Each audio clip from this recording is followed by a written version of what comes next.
Tifa Tiasuma, ahli epidemiologi yang juga aktif di media sosial kembali mengeluarkan kritik tajam terhadap mantan Presiden Joko Widodo, kali ini dengan menyoroti sosok Mulyono. Menurut Tifa, situasi yang dialami Mulyono saat ini mencerminkan kondisi yang lebih besar, yakni penjara sosial yang telah menjadi bagian dari kehidupan politik Indonesia. Mulyono, yang hanya tampak berani melakukan perjalanan terbatas antara Solo dan Jakarta dengan alasan menengok cucu, diindikasikan Tifa sebagai figur yang kini terperangkap dalam ketakutan dan keterbatasan. Kritik Tifa semakin tajam saat ia mengaitkan situasi Mulyono dengan penangkapan Presiden Duterte oleh ICC, yang menurutnya bisa menjadi cermin bagi ketakutan yang mungkin dirasakan oleh Mulyono untuk bepergian ke luar negeri. Ini membuka sebuah pertanyaan penting. Apakah Mulyono akan tetap berani melangkah ke luar negeri, mengingat ketegangan yang semakin meningkat terkait dengan skandal mega korupsi yang telah melibatkan banyak pihak? Tifa berpendapat bahwa meskipun Mulyono mungkin sulit dipenjara karena kelicikan dan kecerdasannya dalam mengelola kekuasaan, ia mengusulkan sebuah alternatif yang lebih efektif, yakni penjara sosial.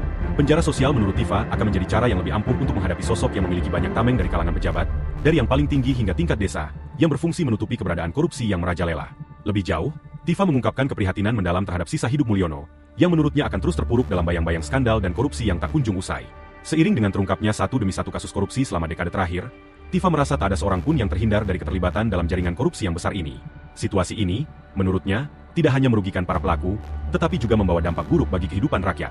Salah satu kritik yang sangat kuat dari Tifa adalah tentang kondisi negara yang terpuruk akibat utang yang terus membengkak. Pemangkasan anggaran hanya untuk membayar utang membuat kondisi ekonomi semakin sulit, dan ini berimbas pada kehidupan rakyat yang semakin tertekan. Tifa menggambarkan dengan sangat jelas bagaimana dua-dua buruk yang dilantunkan oleh rakyat yang menderita setiap harinya adalah cerminan dari ketidakberdayaan mereka di tengah krisis yang berkepanjangan.